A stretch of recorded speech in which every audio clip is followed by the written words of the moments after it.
میں راستے میں ہی تھا جب مغرب کی اذان ہوئی۔ آج جاب سے آتے وقت کافی دیر ہو چکی تھی۔ میں جیسے ہی گھر پہنچا مغرب کا وقت تقریباً ختم ہو ہی چکا تھا۔ میں نے جلدی وضو بنایا اور ویسے ہی گیلے ہاتھ پاؤں لے کر نماز کی نیت باندھ کر کھڑا ہو گیا۔ میرے چہرے سے پانی ٹپک رہا تھا۔ میں بار بار اسے آستین سے پوچھتا اور نماز چالو رکھتا۔ نماز کے دوران ہی مجھے دھیان آیا کہ میں امی کی دوائیاں لانا بھول گیا۔ آج آفس میں ڈھیر سارا کام تھا، کھانا کھانے کا بھی وقت نہیں ملا۔ بہت تھک چکا تھا۔ سجدے میں جاتے ہی میں نے نماز میں پورا دھیان لگانے کی کوشش کی۔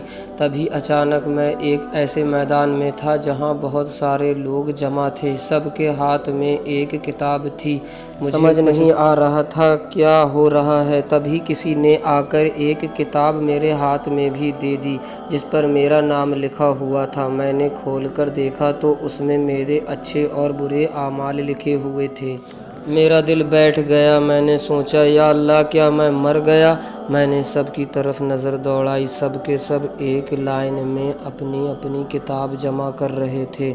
میں سمجھ گیا تھا کہ میں مر چکا ہوں اور اب میرا بھی ان سب کی طرح حساب کتاب لینا ہے۔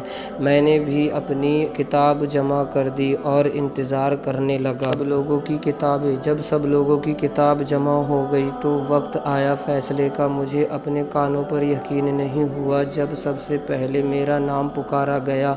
میرے دل زور سے دھڑکنے لگا۔ میں نے سوچا نہ جانے آج میرا کیا ہوگا، کیا میرا انجام ہوگا۔ تبھی آواز آئی جہنم۔ مجھے بھروسہ نہیں تھا کہ میرے حصے میں جہنم آئے گا۔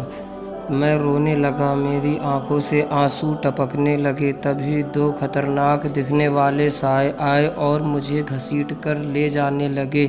میں چلا رہا تھا بچاؤ مجھے، کوئی بچاؤ، لیکن مجھے سہمی ہوئی نظر سے دیکھ رہے تھے۔ کوئی بچانے کے لیے آگے نہیں آیا۔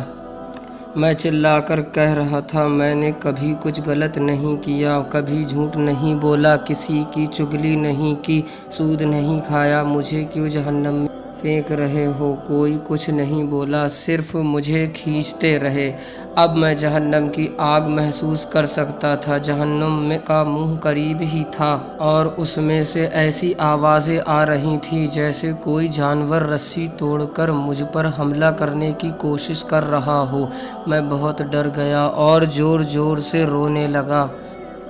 تبھی مجھے یاد آئی نماز۔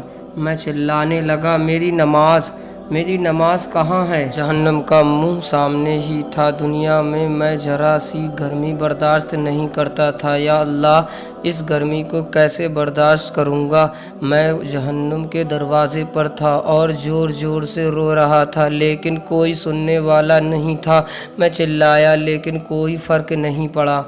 ایک سائے نے مجھے دھکا دے دیا اور میں جہنم کی لپٹتی آگ میں گرنے لگا۔ مجھے لگا شاید یہی میرا حشر ہے۔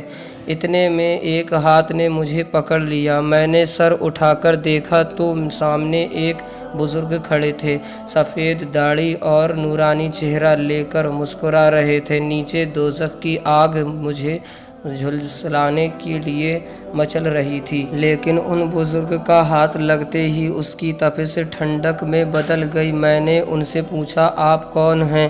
انہوں نے مجھے باہر کھینچ کر کہا تمہاری نماز۔ مجھے غصہ آیا اور میں نے کہا آپ اتنی دیر سے کیوں نہیں آئے؟ مجھے دوزخ میں دھکا دے دیا گیا تھا۔ آپ اگر تھوڑا اور دیر سے آتے تو میں جہنم میں جا چکا ہوتا۔ بزرگ نے مسکرا کر کہا تم بھی مجھے آخری وقت میں پڑھا کرتے تھے۔ تبھی میری نیند کھلی۔ کوئی مجھے زور سے ہلا رہا تھا۔ میں نے دیکھا امی میرے پاس کھڑی ہوئی ہیں اور بول رہی ہیں کیا ہوا؟ نماز کیوں چلا رہا ہے؟ میری خوشی کا ٹھکانہ نہ رہا۔ میں زندہ تھا۔ میں نے امی کو گلے لگایا اور کہا آج کے بعد میں کبھی نماز میں دیری نہیں کروں گا۔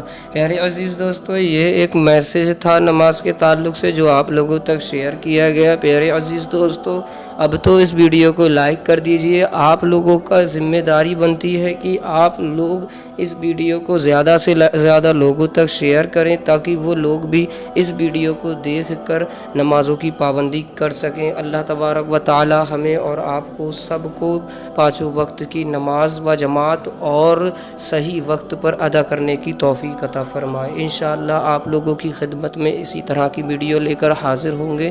دعاؤں کی گزارش، میں ہوں محمد عادل۔ السلام علیکم ورحمۃ اللہ وبرکاتہ۔